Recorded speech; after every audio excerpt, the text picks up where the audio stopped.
remind ourselves of our reliance on the Buddha, the Buddha's teachings, and the Buddhist community, our fellow practitioners. And then we have this pure motivation, this pure purpose for sitting here together, listening to these teachings, and me the same, giving them the same. The purpose is, why are we doing this? So that we can become a Buddha. It doesn't matter how long it takes. Countless eons into the future, doesn't matter. So that then finally we are qualified to help suffering sentient beings. Sangye Charan Soki Jonam La Jancho Bari Jagi Chaksu Chi Dagi Chani and Gipe Sonam Ki Drola Penche Sangye Drupa Sho Sangye Charan Soki Jonam La Jancho Bari Jagi Chaksu Chi Dagi Chani and Gipe Sonam Ki Drola Penche Sangye Drupa Sho. I take refuge until I'm enlightened in the Buddha, the Dharma, and the Supreme Assembly, and by the virtuous karma I create by listening to these teachings. May I become a Buddha to benefit all suffering sentient beings. Okay, so what are we talking about tonight, class? We take off where we left the last time about attachment, where we covered most of the basics, and you touched vaguely upon the 8 worldly concerns. We haven't touched upon love versus attachment. And Tara has some notes if you need, or bullets. It's okay, doesn't matter. What did we say we talk about today? You said you talk. Yeah, we could talk about the 8 worldly Dharma that we haven't really touched upon. And what is love compared to attachment? That's one of the things. Is that what we said we would talk about today? No, yeah. But no, sorry, Jonam. Technically you said you went over the analysis of conventional reality and understanding the way the mind works, and this leads us nicely into realizing ultimate reality and on self-existent I. That was how you ended. And the what? Self-existent I. What about it? You said that's what it leads us into. What leads us into? Yes. What leads us into what? Okay, understand the way the mind works. Where we'll go into learning to realize ultimate reality of all the things out there you know, but first we have to get it clear on conventionality.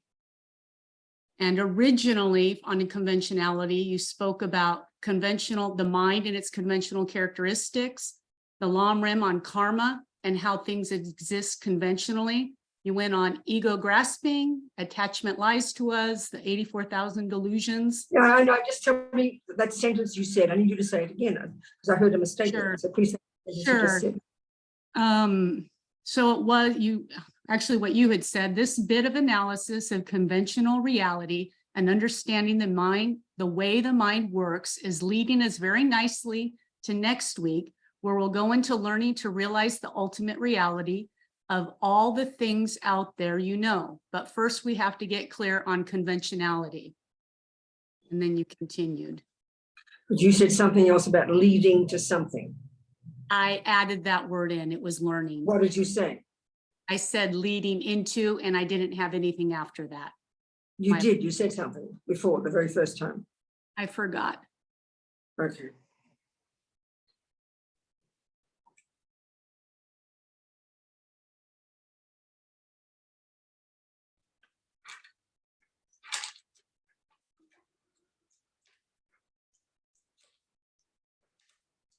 Maybe I'll talk about Lama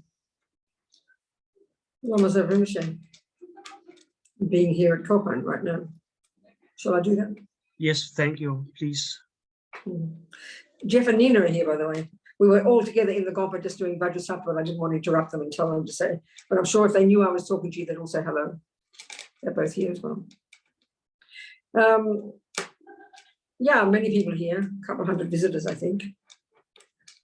People, the students of Lama Rinpoche from a while. And I just talked to one of the people who was with Rinpoche the last day. So it's very nice to hear what happened.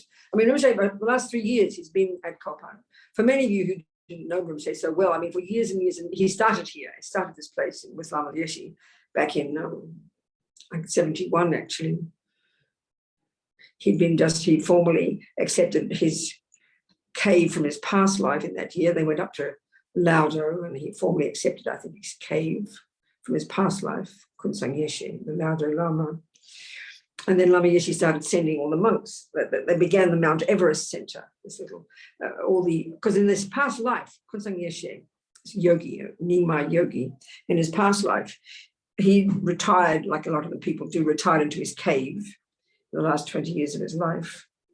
And he was requested by all the local people up in Solokumbu here to please start a school for the children, That meant for the boys, of course. That meant then. And he said he was too old, but he promised he'd do it in his future life. So basically, that's what Rinpoche did. He fulfilled his promise, and they started, Lama Yeshe, I think, named it the Mount Everest Center. And so what happened was there were maybe 30 little monks, 30 children, who started the typical monastic studies up in the mountains. And then in the winter, they'd come down to Kopan. Kopan had been started by that point. It was on a hill out of Kathmandu, out of Boda, in the fields. I mean, now it's like a busy suburb, on a hill, the Kopan Hill. And they started that, I think, in maybe 70, 71, I can't remember. And the very first course there, I think it had 12 students, half a dozen students, 12 students. And then they started teaching, and then very quickly starting a couple of hundred people coming, mostly from the West, foreigners, mostly from the West. Because at that time in Kathmandu, it was full of hippies coming for, drugs and so on and so forth. It sort of coincided, with the Tibetans coming out of exile, coming into exile. So these courses started up here at Kopan, and they started building it. And I think by 74 already, many Western students had gone back to their own countries and started centres. I think in Australia, Chenrezig Institute in Queensland, Tara Institute in Melbourne, Vajrapani Institute in California, and Manjushri Institute in England, and then slowly in France and other places. And so by 74, Lama Yeshe and Lama Zopa started doing what they called their world tour. They'd travel around to all these centres, and then new ones would start, and new ones would start. So it became less and less time at Kopan, basically, So really all these last years, constantly on the road. And then eventually there was a base in America. And then when Lama Yeshe passed away in 1982, 83, Lama Zopa took over. And so traveled continuously. And then the habit was he'd come in, this November course, this 1 month intensive Lamrim course, which started in 71, that would happen every year in Kopan. And then Lama Zopa would come, the last 20 or so years, Lama Zopa would come and teach 2/3 of the club, 2/3 of the course. Then he'd stay a little bit longer, then he'd go again. So since the pandemic, he happened to be in Kathmandu when it happened. And I think it was just so good, it was marvelous, because he loves it here. And so he's been here now 3 years at Kopan, right? And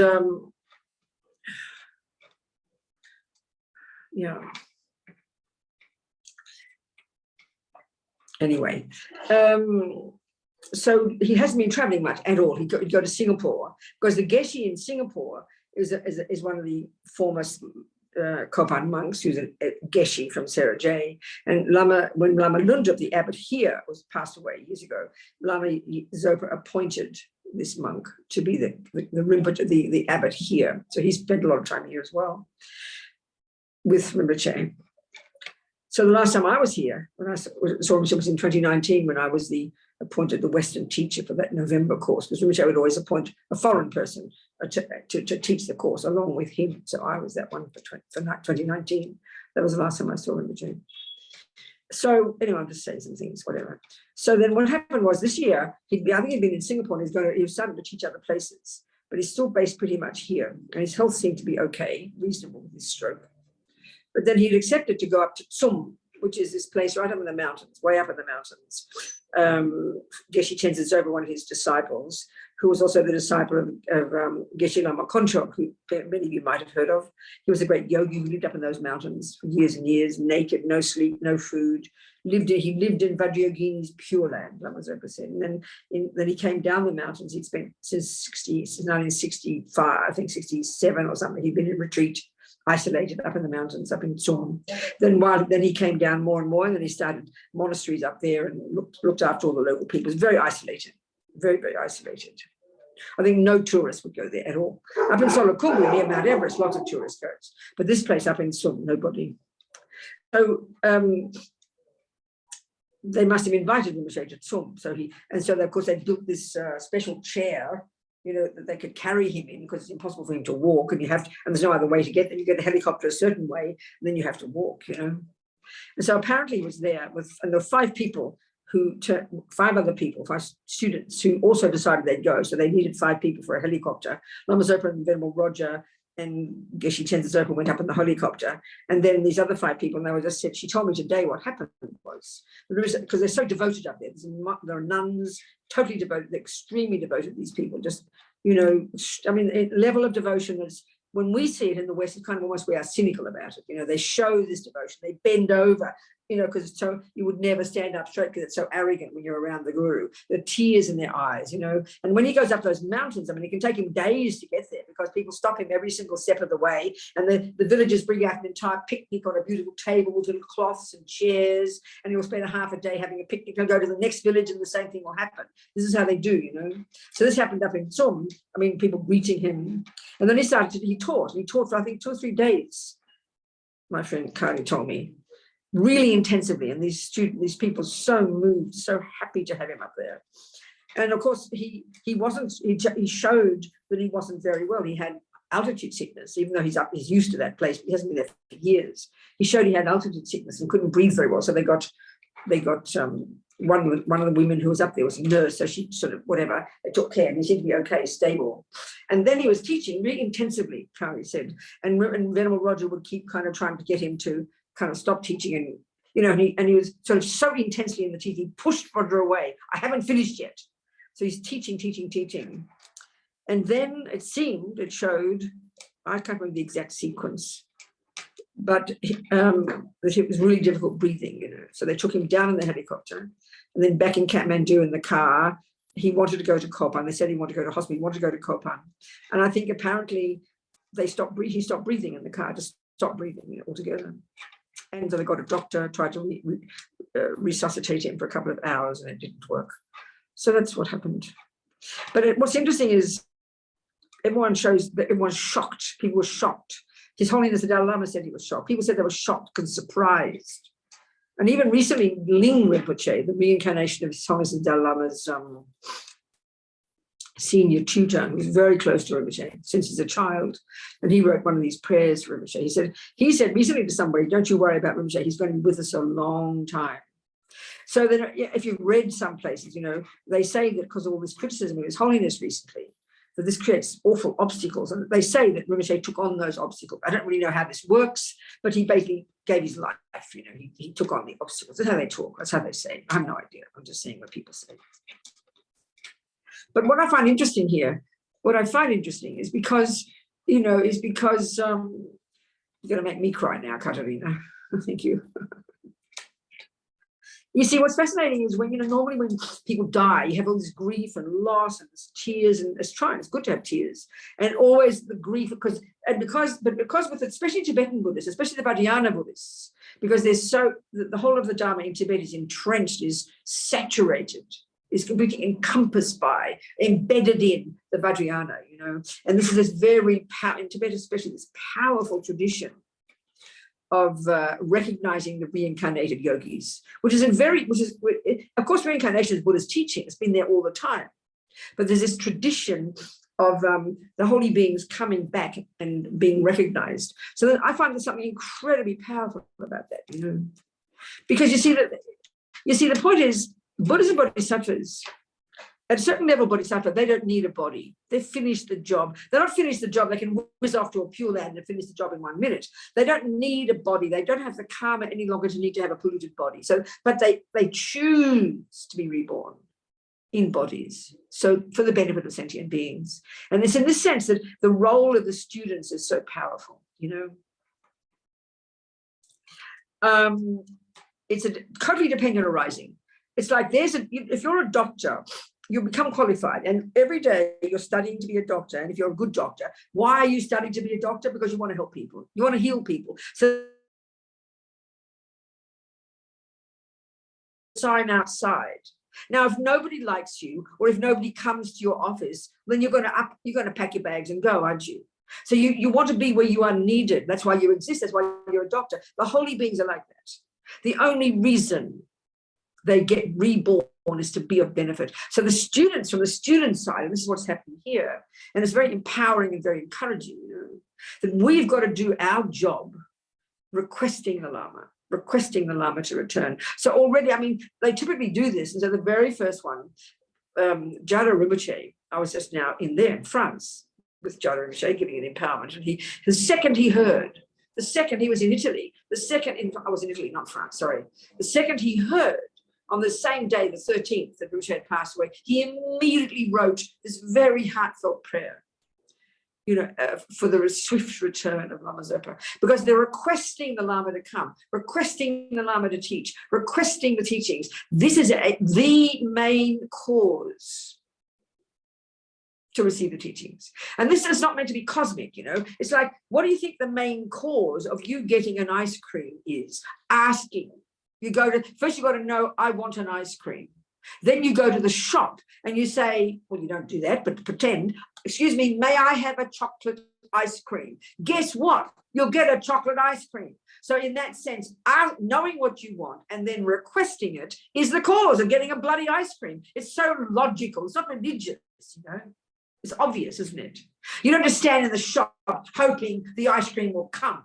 And then you get angry because they don't give you an ice cream. You ask for it. So it's a powerful cause. So that's what's really present here. You know, all the students are here. And all day, every day, you know, this first Jada Rinpoche wrote this very heartfelt prayer. And he talked in Italy when I was there, just now. He talked about Rinpoche. He said he's 7 or 8 years younger than me. And I remember first meeting him when he was about 15. And even then he said, I was so impressed by his behavior, his demeanor, his the aspect, his studies, his sincerity.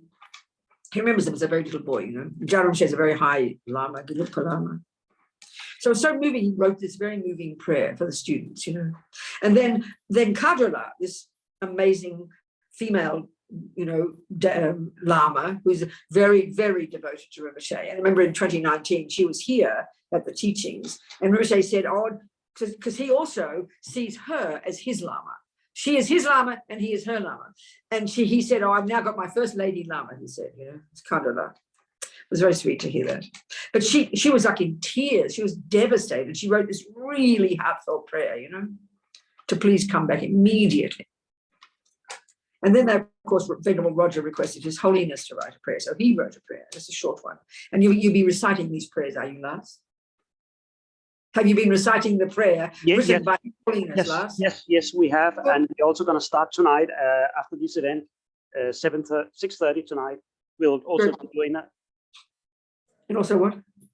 Also what? Yeah, we'll be doing those prayers at 6:30 today. Yeah, well, I mean, this is Holiness. It's enough. If this is Holiness, is good. But the other people can have it if they want it. You know, they can do it themselves. We have a whole hour to it. A whole hour. That's good. Okay.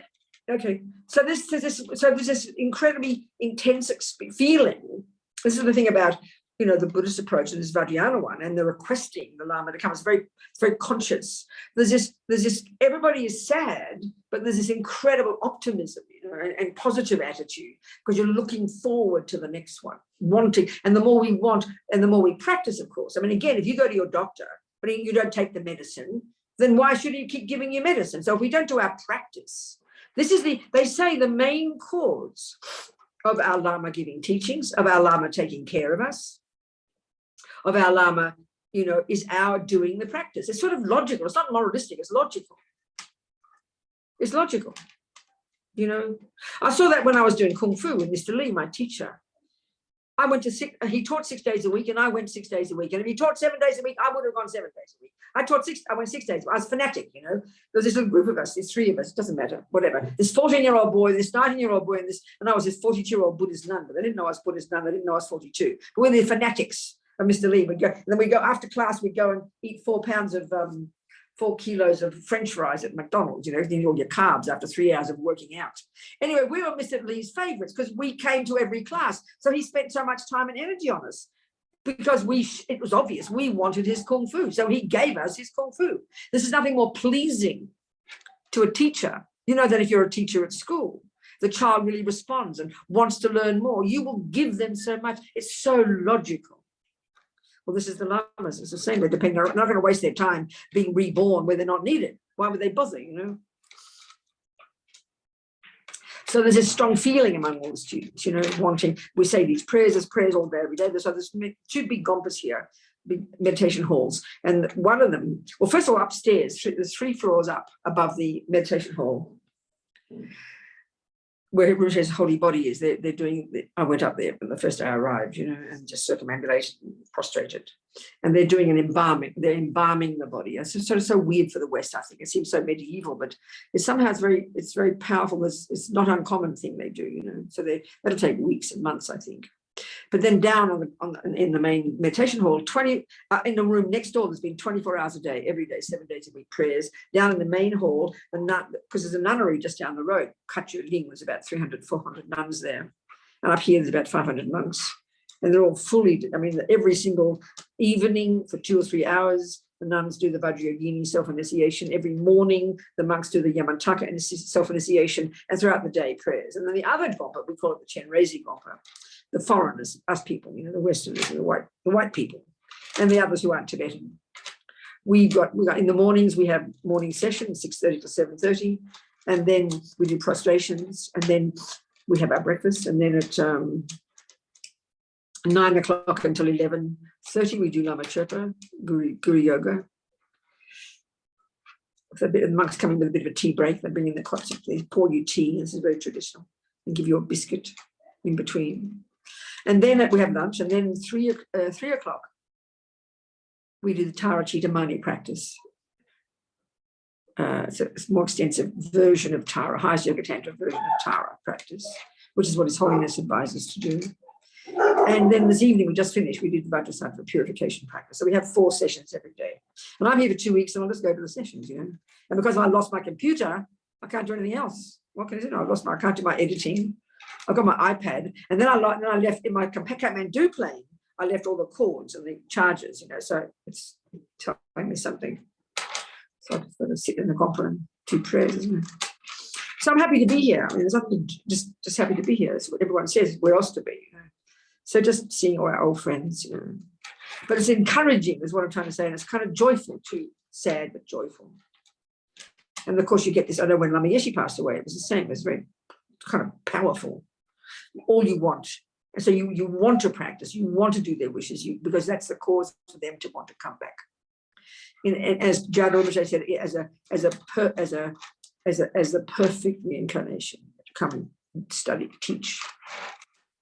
So I figure if Rinpoche comes back soon, I've got to hang around for another 20 years so I can get his teachings. We'll see. So that's all I want to say. If you want to ask me something about that, if you'd like to ask me something. If you want to, otherwise don't worry. Yeah. We had a discussion on the evening of Lama's passing, whether we should be really sad or even crying. People were saying, oh, do we cry, or what do we do? How do you approach it? Like death from a Buddhist perspective. Do people feel sorrow more? That's what I just talked about, Lars. Yeah, I know, but just elaborate. You're asking me again. Yeah, that's your question. That's my question. I'm asking you. I don't know what else to say. I've just said it. I'm not to be rude to you. I've just said it. What I've just said is answer to the question. Yes, thank you. The exact answer. Thank you. Okay. I mean, if it's ordinary people, Lars, that's different. Sure, be sad. Nothing wrong with being sad, but you use the sadness to, first of all, the other aspect, for ordinary people, you make many prayers and, have prayers done for their benefit so that you make sure they get a human rebirth. We're just making prayers and aspirations. Lama Zopa doesn't need prayers. And it's for our benefit. This is the point here. These prayers, Rinpoche is a high being. He does not need prayers. This is for our benefit that we are doing this, for us to create the cause, to have Rinpoche come back and teach us. But for ordinary people, you do it for their sake, for your own sake as well, but for their sake. Of course, be sad, but you look forward to the next, not just, that's the point. That's the clear point, isn't it? Yes. Debbie, what's up? My condolences, firstly. Yes. Can you hear me? Yes, I can. I don't know whether you can answer this, but I'm going to ask you. Yes, last year I watched The Unmistaken Child, and it was the search for I've had to write it down. He looks at me, Geshe Lama Konchog, no? That's right, exactly. And when he was cremated, I remember that when the ashes were cooler, they saw a footprint pointing in the direction of the Sun Valley, and there was his tongue still That's intact. right. That's how they talk, yeah. Yeah. So my question is, and I said, I don't know if you know the answer. If Zopa Rinpoche has been embalmed and he's not That's what- cremated, is that Oh, going yes. to hinder finding him because there won't be any signs, No, I mean, that's just- physical I- signs? Of course they are, yes. But I don't think it will make the slightest difference, no, because they're not the only signs. I mean, they're not No, the only no. thing, but they are signs, it's true, but they're not the only signs. So it won't have any impact on that, I would say, Debbie, because there can be other signs that the high beings who are clairvoyant can see and can inform us about. I would say that. Yeah. Does that make sense? Okay. Good. Yeah, it does. Yeah, and it makes me happier. Good, darling. Good. Okay. Good. We stand a chance of finding him. That's right. That's exactly right. Thank you people very much. Thank you, Venerable Deborah. Robina. Yeah, sure. Somebody else have a question? Don't have to have, but if you do have. Yes. Fernando, you got something there. Hello, John. Hello, Venerable Robina. Yes. I remember, I mean, just yesterday, I guess that it also was saying that, well, the process that when Lama Geshe passed away and then he came back as also, and he was mentioning that we should be careful again in not putting all our happiness in the life of this new child, would be Lama Zopa Rinpoche. And well, I don't know, I was I willing don't to understand the point. So you have to start again. I don't understand the point.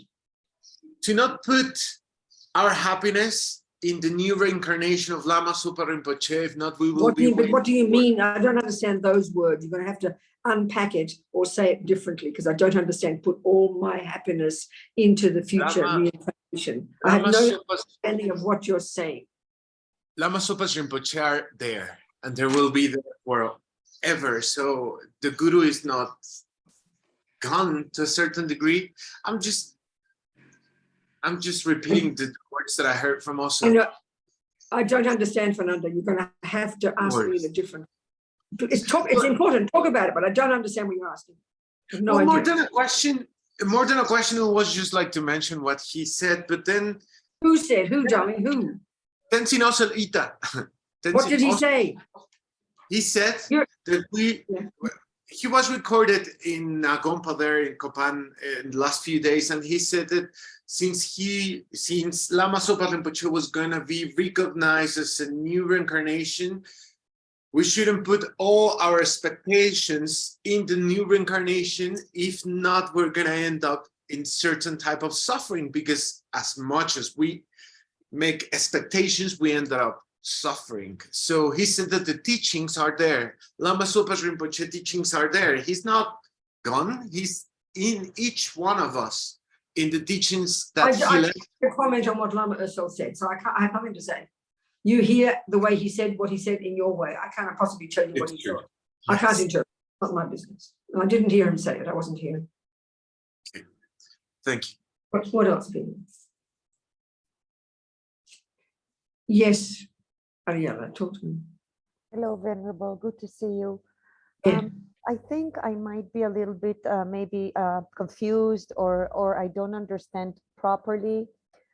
My question is, when we pray for Lama Zopa Rinpoche or any other higher being to return to us again,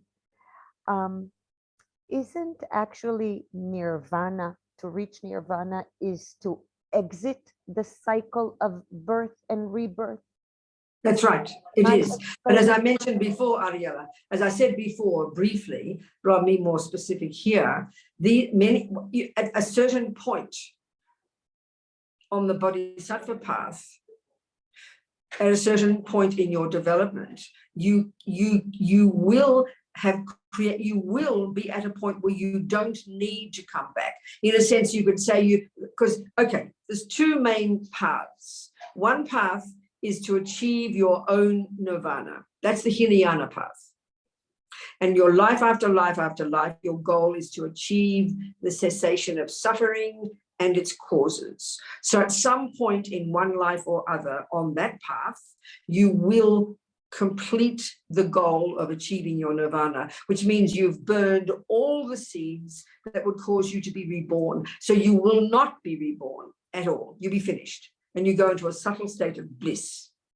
But if you are on the Mahayana path and your goal is to, even when you become a Buddha and you don't need to be reborn, you will only want to continue to come back, and you can do so in countless bodies because you're driven by compassion for others.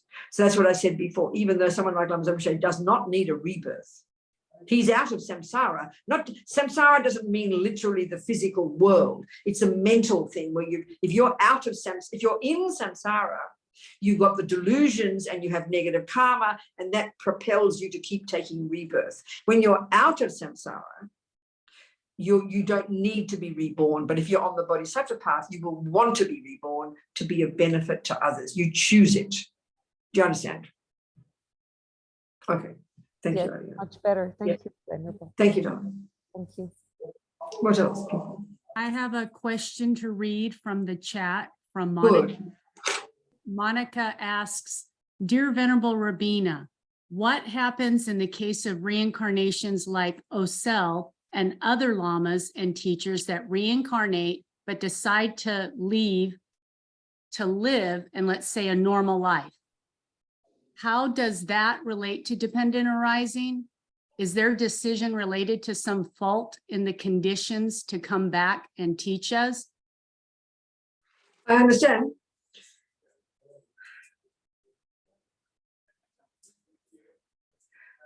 Okay, this is the logic. This is the way it goes.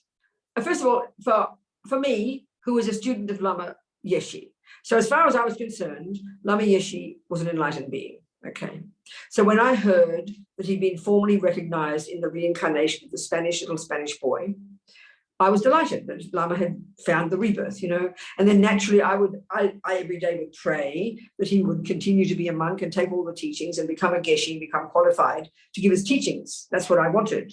I would pray for that, but he didn't. He showed a different aspect. That's the way to say it. He showed a different aspect. He shows the aspect of being an ordinary guy. He gave up being a monk. He hasn't done all the studies.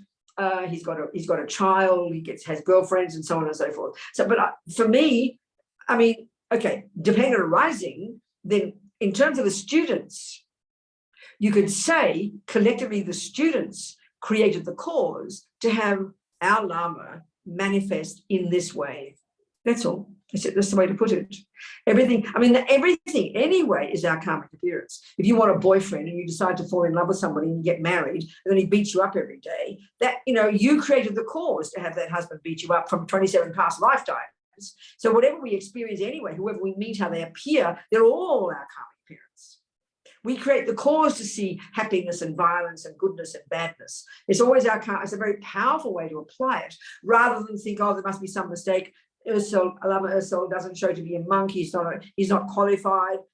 None of that. Not like that. I don't have any of those thoughts. I just accept this is Lama Ursel. This is what he's showing, and I take the teachings for it. That's the approach I have. Does that make sense, Monica?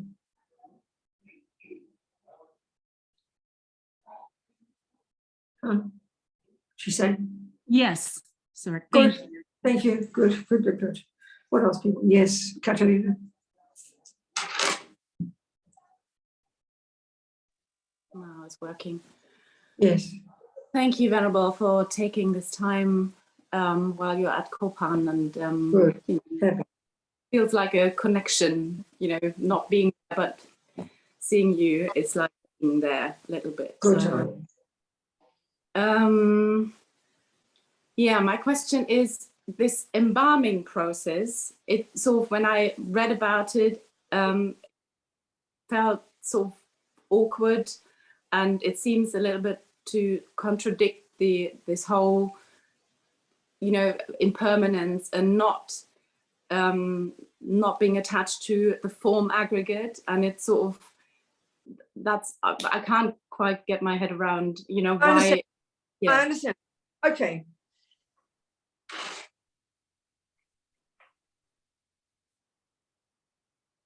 just, okay. Why, okay. So embalming a body means we see it, we see what looks like a statue, but in reality, it's the body of Lama Zopa Rinpoche, you know, embalmed. So there he is. It's like, you know, there's Lama Zopa Rinpoche. Now, why does that need to be attachment? Why can't that just be a powerful reminder of the students that will make them happy and want to practice? It's like having you know, it's sort of, it's like, I'm being a bit silly here, but I'm not being. It's like having a photo of somebody. You might as well say, well, why should you have a photo of somebody? They're dead. But it reminds you of your mother. It reminds you of your grandmother. And it makes you happy to see it. And if it can remind you of something positive, if it is only attachment, then that's ridiculous. It's just stupid. But if it's so, seeing an entire embalmed body is more than a photo, I agree. But it's kind of a powerful one. I mean, it's kind of very medieval, I agree. I mean, they don't do it in the West anymore, you know. They did it with Lenin. There's Mr. Lenin. He's in Moscow. I don't know if it's still there, but I remember when I went to Moscow in 1969, I went and saw Lenin's body. So it's kind of, that's the plan behind it. It's kind of a powerful reminder.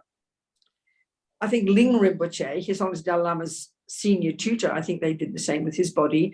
Tulsi Rinpoche, one of Lama Zopa's gurus and one of the Nyingma yogis up in the mountains, they did that with his body. It's not uncommon. I mean, Tibetans, you know, they might as well still be in medieval times, because I know when they first came out down the mountains, they'd been intact. Just they taught like they taught 1,000 years ago, because it's been kept intact there. So these habits have also been kept intact, which might seem a bit weird to the West, you know, but it doesn't have to be attachment. It's a reminder. What's wrong with that? You know, it's not attachment. It doesn't have to be attachment. This is the point. Okay. Do you understand or not? Yeah, I do.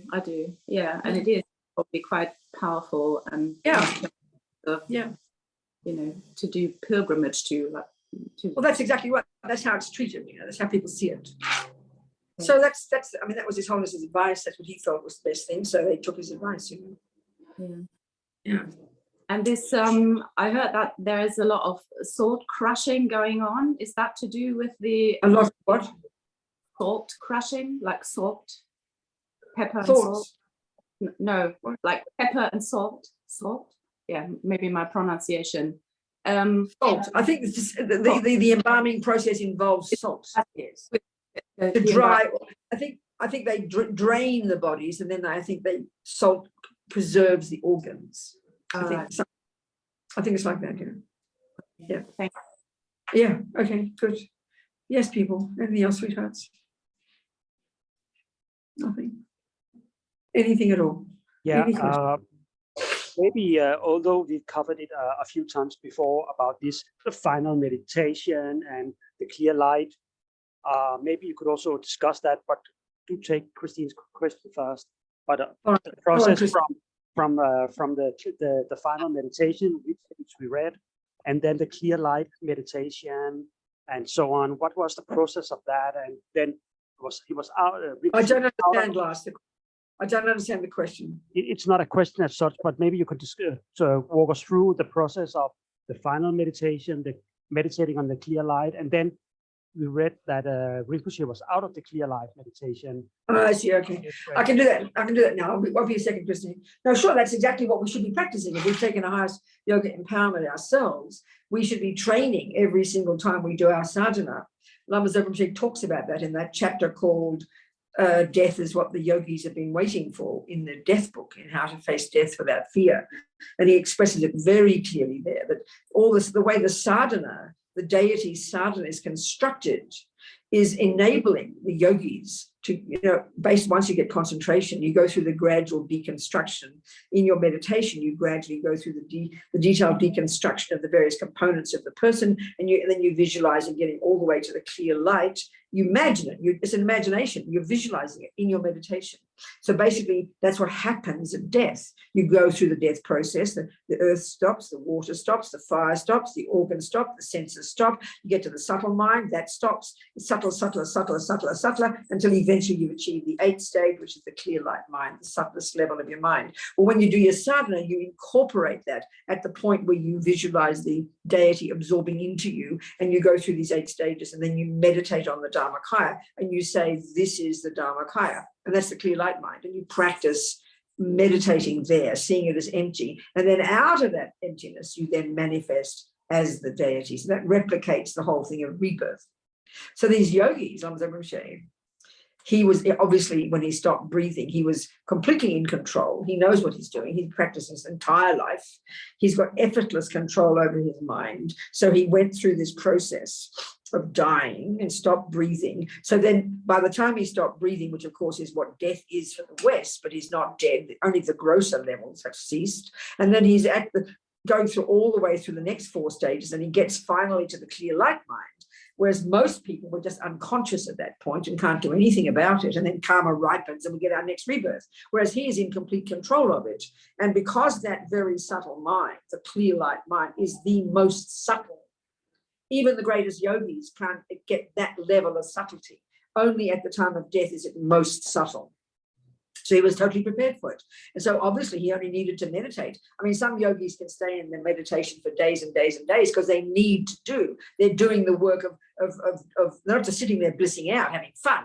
They're actually doing very conscious work of removing all the obstacles to omniscience from their mind. Well, clearly Lama Zopa Rinpoche only needed to do 2.5 days and he left his meditation. He chose to finish his meditation and his mind left the body. So now either he's already found another womb or he's in a sort of pure land. They're the options. There are only 2 options. He's not floating around not doing anything. He's either in a pure land right now or he's taken rebirth. They're the 2 options. Do you understand, Lars?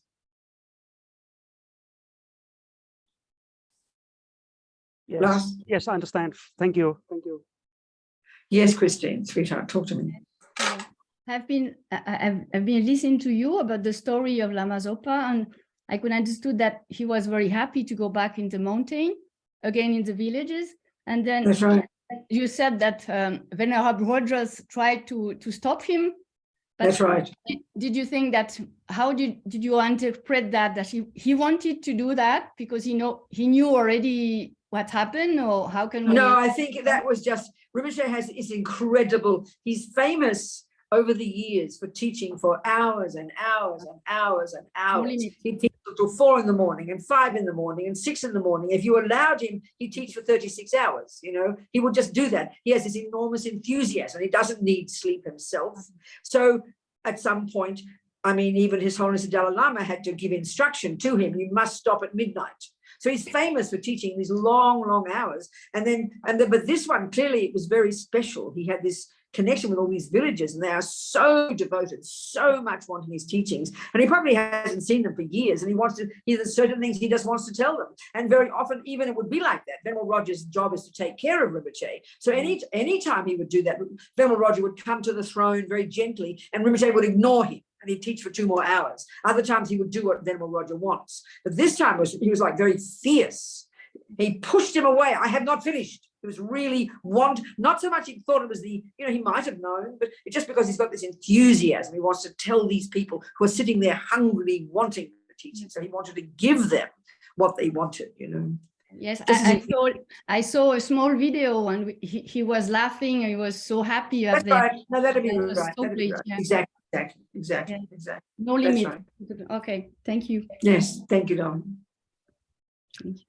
And I think the thing is that I just say this for myself, because, in our Western world and our view of psychology, there is no concept whatsoever remotely like what you'd be like if you have this bodhicitta. Bodhicitta is not the equivalent of compassion. It's this name given to the state of mind of a person having achieved stable levels of extraordinary compassion, such that there's no longer the thought of I. Even that's for us in our world, that sounds like mental illness. We can't even conceive of a mental state where there's no longer the thought of I. You'd think you're mentally ill because there's no equivalent. I mean, the other religious teachings would understand that, the great saints, for example. But so that's why in the West, when we hear about people like this, we just think, oh, that's religion. But, these practices in the Tibetan Buddhist system, they're really step by step, completely coherent, steady, incremental, real, not just hippy, trippy, cross your fingers and hope for the best, but gradual, intensive internal work. And you get to the point, I mean, clearly Lama Zopa came into this life like that. From the time he was tiny, he showed these extraordinary qualities, and he wanted to meditate. Since a tiny boy, you know, he tried to learn to meditate, tried to sit up all night and would fall over on his bed. So he shows this aspect all his life, you know, so extraordinary. He came into this life with extraordinary qualities. And when you read the biography of the previous yogi, it's evident he was somebody very special, you know, clearly realized, you know. So it's hard. And then so when you talk about that and then people praise, when you hear that. So with my sisters, for example, whom I adore, I love my family. But there's not the slightest interest in religion. They don't ask me questions about my Buddhism, you know, and they know, oh, I told my sister Julie, Lama Zopa died. Oh, Lama Zopa, oh yeah, right. She said, like, I never talk about it. They don't know what they are. They might read, maybe they read some of my things, or maybe they watch a video, but they never comment because it's just weird for them, you know, totally weird to have this level of, to have some kind of devotion. I never show it. I talk like a normal person. I don't show it kind of any overt to other people.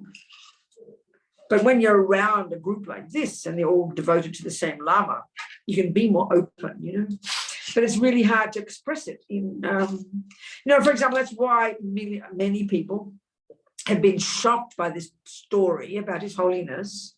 And of course, thought he was a lovely person and now think he's terrible, because there's no stability. You see, in the West, there's no real way, I don't think, psychologically, that we can have confidence in a person's qualities. So then people liked the Dalai Lama. He seemed like a lovely man. But as soon as they hear this story, their faith in him has stopped completely. He's just like the rest of these priests. He's a pedophile. I mean, that's the point, because there's no way you can have a stable understanding of somebody's mind. Whereas in the Tibetan Buddhist view, or in the advanced spiritual practices, you can be certain about somebody. You can have certainty. You know, you can have certainty. So in that sense, with His Holiness, there are ways that you can explain what he did, and some Tibetans have tried to do this, but in the West, people are cynical. You think you're just getting him off the hook. He's just showing his true colors, they think. There's a lot of cynicism in the West, and we can't imagine having a level of person who is so holy and so special. No matter what they do, they're holy and special. We can't accept that in the West, you know. I'm just talking.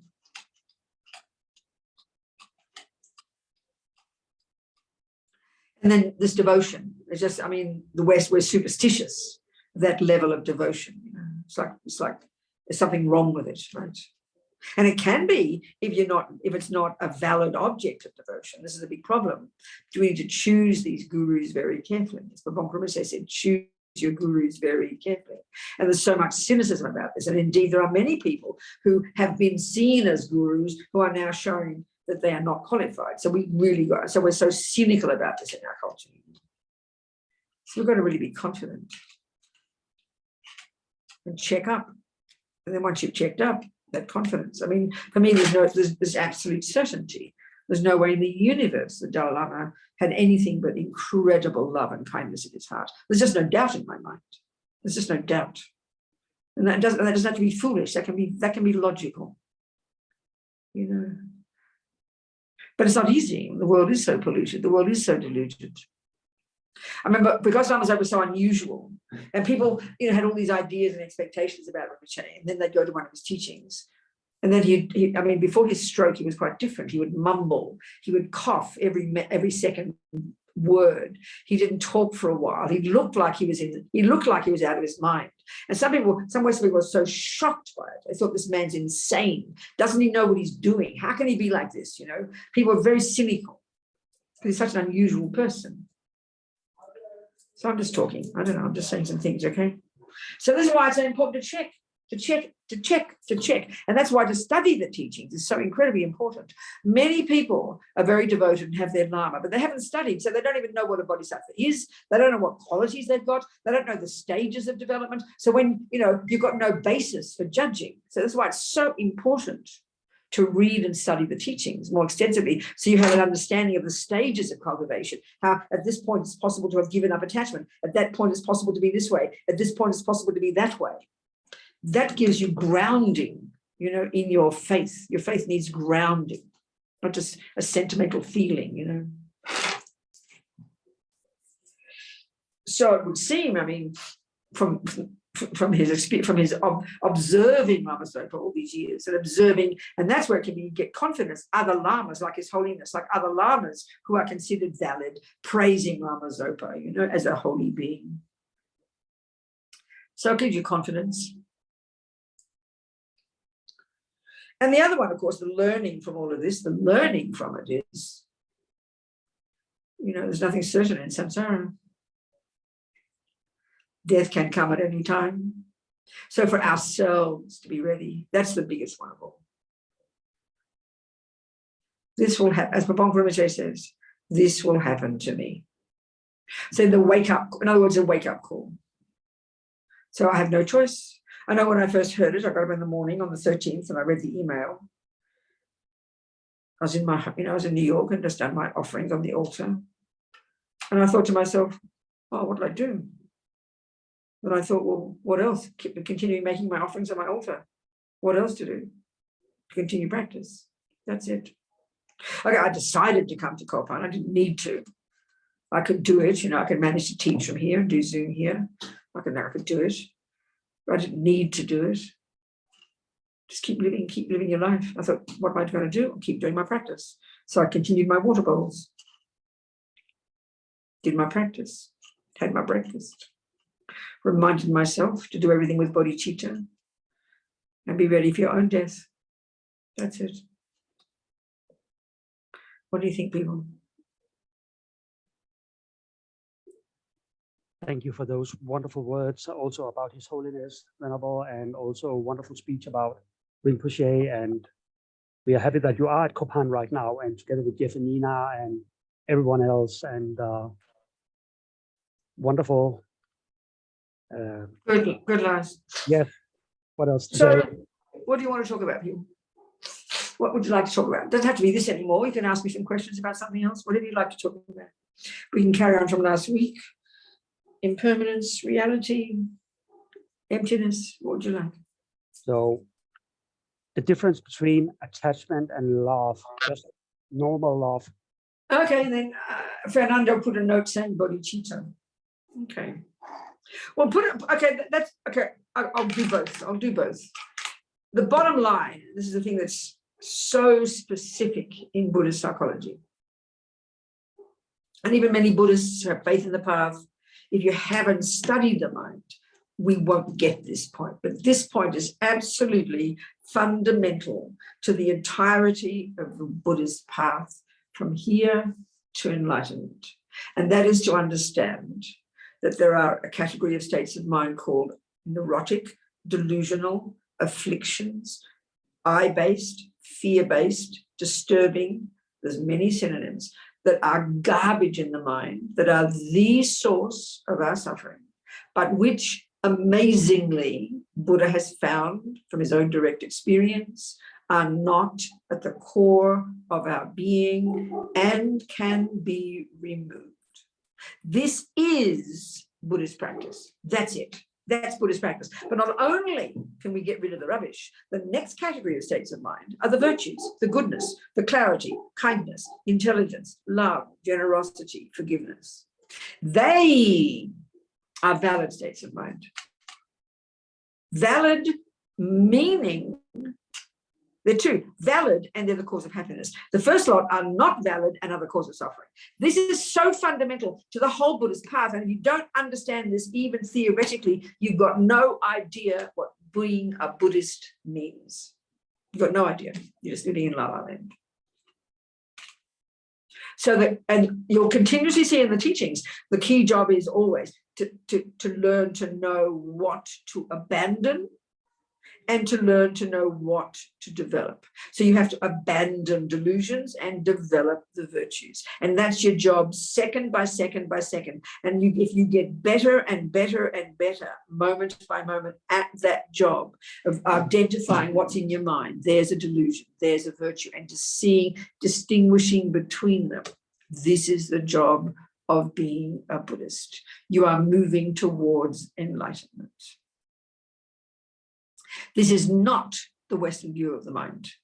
It's, again, there's no, I say it repeatedly, There's no equivalent view. We can say in modern psychology, the people are psychotic, give all these Greek names, psychotic and mad and crazy and schizophrenic. That just means they've got lots of attachment and lots of anger and lots of jealousy and lots of craziness and some heavy duty negative karma. We know that, we say that, and we know there are some people who are more kind and loving and intelligent, but we sort of just think it's, you know, there's no view, even ordinary attachment and anger, where some people are angry and jealous and depressed. We don't have a view that says you can get rid of that lot and grow the virtues. It's sort of like a bit like, there's no view like that. And this is the Buddhist approach. This is the Buddhist approach. So if it's true that the neurotic ones are the source of your suffering and cause you to live in la-la land because they're not a valid cognition, we discuss this, a valid cognition, a moment of your mind that's valid. It's not a moralistic statement. It's a cognition about something that is in sync with something. So if I say that is a mala, well, we all know in English, well, it's Sanskrit, that's the label we give to this beads, these beads. So we are establishing the existence, like we've done it all the time, we establish the existence of something. So to say that is a mala, that is a valid cognition. If you say 1 + 1 is 2, that is a valid cognition. Everything is contextual. It's not an absolute truth. It's a conventional truth. We've established these prayer beads are known in Sanskrit as mala. We've established within the rules of math that 1 + 1 is 2. They are valid cognitions. Well, love is a valid cognition. Attachment is a invalid cognition, because attachment is a state of mind in here that's coming from emotion, that's coming from dissatisfaction, from practicing attachment, that is then coming from dissatisfaction, is an emotional hunger that then exaggerates the deliciousness of the object you're attached to, say, like it's the chocolate cake. So, and that attachment causes the cake to appear to you mistakenly. You can see a brown triangle on that plate. That's a valid cognition. It's a chocolate cake. That's a valid cognition. But the chocolate cake that appears to you when you got your attachment glasses on is an exaggeratedly delicious, over-exaggerated, delicious chocolate cake. So that is not a valid, attachment is not a valid cognition, because it is not seeing reality. The cake it sees is not real. This is not meant to be ridiculous. It's fact. You can see it all the time. So the delusions are in their nature not valid cognitions. They're disturbing, emotionally extremely disturbing, and they are delusional. And these are why we suffer, and these are why we do bad things to harm others. And the Buddha has found a method to get rid of all of them, which is what nirvana is. But we have the other qualities which we confuse with them. So love and attachment is a classic example. Love is a virtue. Love is a valid cognition insofar as it is a thought that wants another person to be happy. You see a person happy, your heart reaches out and you delight in their happiness. That's called love. You see someone suffering and you have, you feel their pain. That's called compassion. They are valid cognitions. And this is the interesting point. From the point of ultimate reality, emptiness and then dependent arising, love is rooted in dependent arising. Attachment is completely rooted in the wrong view of self-existence, because you feel, when you've got delusions in your mind, you feel isolated, concrete, stuck, set in stone. There's no feeling for anyone else. You're totally self-centered. You're set in stone. When you have love or compassion, your heart is open and you are connected to others. That's interdependence. And eventually when you realize emptiness, then it's completely valid cognition. So these are things we can, but you have to have this fundamental starting point. And the more you know what, if you don't know the definition of love, and if you don't know the definition of attachment, how can you distinguish between them? It's impossible. It's like you don't know the definition of a weed and you don't know the definition of a herb, but they're both there growing together. If you don't even know what a herb is and you don't know what a weed is, how can you possibly ever identify and then distinguish between them? You can't. You have to learn botany. Well, here we're talking Buddha's botany. So fundamental, it's so clear. Because attachment only causes suffering and causes you to harm others, and love only causes you happiness. And then indeed your love polluted by attachment. It is love. You do love that person, but because you're polluted by your attachment, and in this case, your attachment to be seen as a good girl, it'll make a mess. You know, you'll be treated like a doormat, not because of your love, but because of your attachment. But it's more subtle. It's hard to see it. Very tricky. And all, of course, so then bodhicitta is the end, is like the culmination. The very first level of practice, junior school, entry level, like I call it junior school, the very first scope of practice is all not even about the mind yet. It's all about behavior.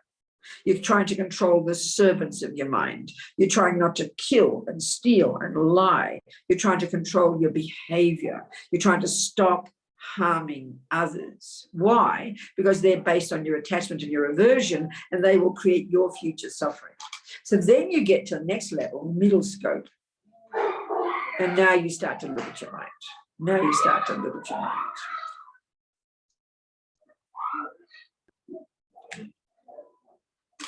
Then you get to the bodhisattva path, and you already, this is the, you know, if you're at these actual stages of realization, already you've got renunciation. You know you do not want further suffering. You are disgusted at the thought of more suffering. You want to give up attachment. As Lama Zopa says, you've got renunciation when just the thought of another moment of attachment is so repulsive. It's like you're in a septic tank. So that shows how pervasive attachment is, because most of us don't have that. Our attachment runs our mind. Don't be guilty. It's just showing how deep attachment is. It's a default mode for most of us, you know. So to get to the point where you really got renunciation, you are a pretty amazing person already. And how would you be? You'd be very subdued. You'd be totally joyful. You'd be joyfully happy because you haven't got much attachment and anger left. So then you go to the bodhisattva path, and now you continue to work on your mind. The emphasis here is on continuing to smash the delusions, but in particular, very specifically, the main enemy on the bodhisattva path is not called attachment. The main enemy on the bodhisattva path is, because of attachment, you've got selfishness. You put self first. So the whole emphasis on the entire bodhisattva path, and when you get to finally to bodhicitta, the development of love, compassion, great compassion, it culminates in this paradigm shift in your mind, where now there's no longer the thought of I. It's one of the first criteria of having accomplished bodhicitta. There's no longer the thought. You're not stupid, you know your I, but not that usual way that I is the central player in our head to get what we want, to have this, to stop that, to be comfortable, to not do this, I want this. It's just the central player in our head. You've gone beyond that, which is why I say to the Western psychological model, that sounds like mental illness. Why are you at that level? Because you have unbelievable love and compassion for sentient beings. And it's utterly sincere, not just moment by moment. It's genuine, as if they're all your most precious child. So it's an outrageous level of mind, you know. Outrageous. And it's totally stable. It's not just a feeling of momentary bodhicitta that goes away. You've got it stable, you know. I mean, I'd rather talk about emptiness. For me, emptiness is easier to talk about. Bodhicitta to me is like too shocking. It's too shocking. It's too shocking, you know. But when I meet people like His Holiness and meet people like Lama Zopa and hear about his life, it is evident. You can't pretend. I mean, Lama Zopa doesn't sleep. That's one. He's a yogi. He didn't need to sleep. But there's no drive. I mean, we can all see our main attachment. I mean, more than food and anything, it's just this absolute craving to disappear at night, isn't it? One night of not sleeping, you're totally out of your brain. This addiction, you know, because of countless lifetimes of practice. So you get to the point and they say the main reason these yogis don't need sleep, they are yogis, they don't need sleep because they're in bliss and they go through all the meditations. But the thing that propels their not wishing not to sleep is their compassion. as Roger said about Lama Zopa. For Rinpoche, sleep is a disgusting waste of time. I mean, that's outrageous to hear, isn't it? It's shocking. You can't always, it makes you exhausted just to hear it. So bodhicitta, I mean, Lama Zopa, when he talks, you know he's talking directly from the experience of bodhicitta. You know that, you can see it, it's evident. You know. So it's quite a shocking state of mind and outrageous. But again, you cannot understand it, the possibility of it, if you don't understand the Buddhist model of the mind. If you don't understand, you've got the delusions and the virtues. If you don't get that, this bodhicitta just sounds like wacky and weird, you know. There you go. What else, people? Time to go to bed. What time is it? 10 o'clock. It's okay. We can have a few more minutes. What questions do you have, Donna? Any questions, people?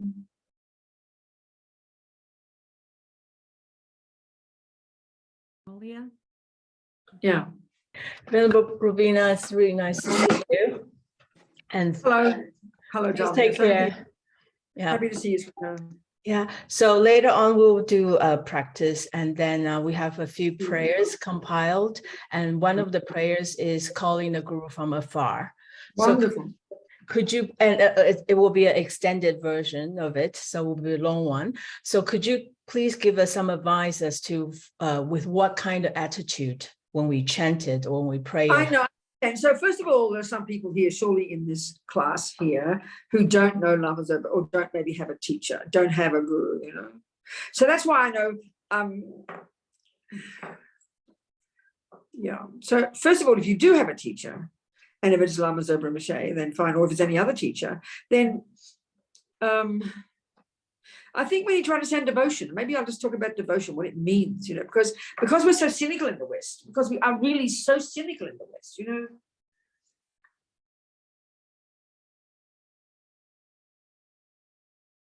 I mean, yeah. So why is devotion so important? Okay, let me answer that. Why is devotion so important? I mean, I always try talking in a practical way, and I think it is practical. If you even just got a, you know, you've got a child you're attached to and you love your child, you've got a boyfriend you're attached to and you love them as well. You know, someone will say, oh, she's very devoted to her family.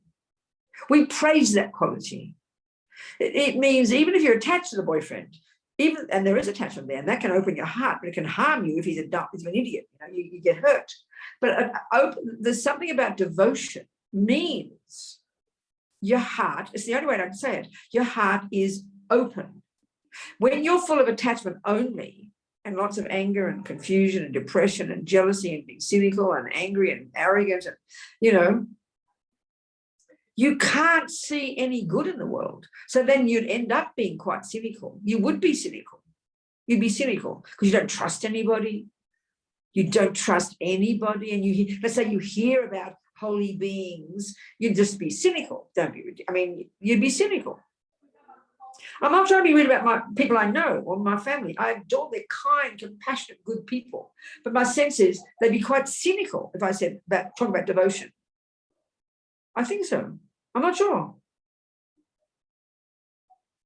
So we're cynical about it, you know. The people that are out, these gurus are out there kind of getting you. So what I'm saying is having devotion mixed with virtue, that's the combination.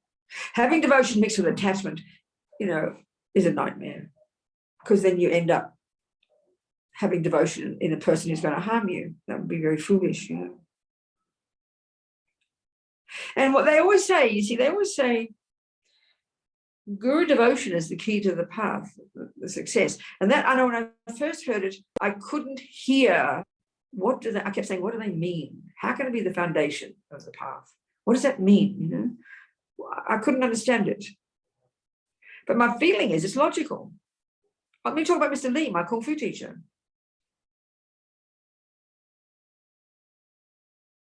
I trusted his Kung Fu. Put it this way, I trusted his Kung Fu, okay? I trusted his Kung Fu. I trusted it. So therefore, I did what he said. Therefore, I got the benefit. Well, that's the benefit of devotion. If I was going, this Mr. Lee, I don't think he's as good as the Mr. Lee down the road. That other Kung Fu guy's much better. No, he's not really that good at Kung Fu. That's the end of me. My heart is closed. I can hear no instructions and my Kung Fu will stop right there. That's why you've got to choose your guru very carefully, because you'll end up like them. So you've got to choose the person to be devoted in. Then once you're confident, devotion means trust them. You trust. That's why I trust the Dalai Lama. I trust the Dalai Lama. My faith in him is stable. So even that thing that happened, it didn't change my mind in the slightest. When I heard, I didn't even watch them. I didn't watch the stupid thing. But when I heard people talking about it, all I could hear was goodness and love and compassion in the Dalai Lama's heart. Yeah, that could be seen as being sin. The cynicism would say you're just an idiot, you know. And that's the biggest problem in the West, because there's so many people who do fool us, who do manipulate us, who do harm people. And we're foolish, we have attachment, and then we get hurt. So devotion is a powerful quality. Once it's got a stable object of devotion, then your devotion means, when Mr. Lee taught me Kung Fu, I did what he said without a second thought. Then who was this is a simple point, who was the beneficiary of that? Me. That's it. It's so simple. It's very simple. But you've got to check first. You've got to have stable. Devotion isn't an absolute that you have whoever says to do something. That would be complete idiocy. You've got to be stable. You've got to check up on the guru, check up on their qualities. So I can say, having checked on the Dalai Lama and seeing his behavior the last 45, 47 years I've been around, I can say with certainty, he's a valid person. I can say with certainty, I trust Lama Zopa. So then when I do their wishes, then I get the benefit. That's why guru devotion is the foundation of all good qualities. It's logic. We can't hear it that way. In our cynical Western view, we can't hear it that way. It's logical. What do you think, people? So with that kind of mind, you know, so Talia, if you have a guru, if you have a spiritual mentor, or if you know, then have that view. And knowing when you say those words that open, again, it's like nectar for your heart to hear these moving words. It's to hear the words, you know. Words are very powerful expressions. So to read these words that move you. And you should do that Tara prayer too, class, the one that we did in Shantideva Center. Have you seen that? Have you got that prayer? Class. Yeah, I've been part of that with Shantideva, yeah. And I can't remember if Talia included it. She will. What? I can't hear you now. What? I can't remember if Talia included that one. Maybe she can answer that. Okay, so I'll say something more, Talia. You see, here, one thing about here, because the Tibetans are very practiced, they sit there and do all these pujas, these complicated, endless chanting and words, and blah, blah, blah, because they have confidence that we're creating virtue and merit. But that's why, so for example, when we first did the first thing on Shantideva, the plan was to do the Chittamani Tara Puja, which is like quite long, an hour and a half. And for most people, it's beyond them. So they're bored to tears. So for me, it was important. People need their hearts moved. So I read this Tara prayer, which is this sweet prayer written by this young meditator. It moves your heart. So we need to move our hearts, you know. So say these words. If you do the Guru from afar, say it with, you know, and if you don't have devotion, if you don't have a Lama, you don't have a spiritual mentor, you just listen and just contemplate and make aspiration maybe to meet one day, to have, you know, be sincere. And then the conclusion, of course, is if I trusted Mr. Lee's Kung Fu, then obviously I'd practice it and do it again and again. And if I have faith in, confidence in Lama Zopa's instructions, then I would do that. I put my money where my mouth is, you know. That's the proof of the pudding, isn't it? Just to say you're devoted, but don't do the practice. That's schizophrenic. So devotion is not some kind of sentimental feeling. It's based on sound confidence in that person's qualities. And then their presence encourages you. They give you courage. That's what devotion is. All right, Talia. Enough, sweetheart. So I think I'll leave you now. Robina. Okay. Thank you so much. Happy we met again. And I'll see you. I don't know when I'll see you next, but I'm sure Lars will tell me. Yeah. Thank you so much. The Okay. first Thursday in May. First Thursday. Okay, good. I'll be there. Okay, so what date is it? What date is it? Yeah. What date is it? Like? Didn't we change to May 11? We changed it, you mean? Yeah, May 11. Yeah, thank you, Tara. Okay. May 11. Okay, people. So we don't put the prayers on the screen. Just think that we've been together. It's 90 minutes or something. These seeds we planted, may we nourish them with our practice, our effort. Listen, think, contemplate, analyze, grow our mind, develop our qualities, become like our lamas. And if you haven't one, then make the aspirations to meet your spiritual mentor, to grow your heart. Janchup, Semchup, Rinpoche Makie Panam Kie Yuchi, Kie Panyapa, Mepa Yang Gomne Gondu Provost. May bodhicitta grow and grow in the hearts of all. Thank you, sweethearts. I rejoice in what you're doing, all of you. Much love. I'll see you next time. Thank you, sweethearts. Thank you. Thank you, Robina. Bye. Thank you. Please take care. I will.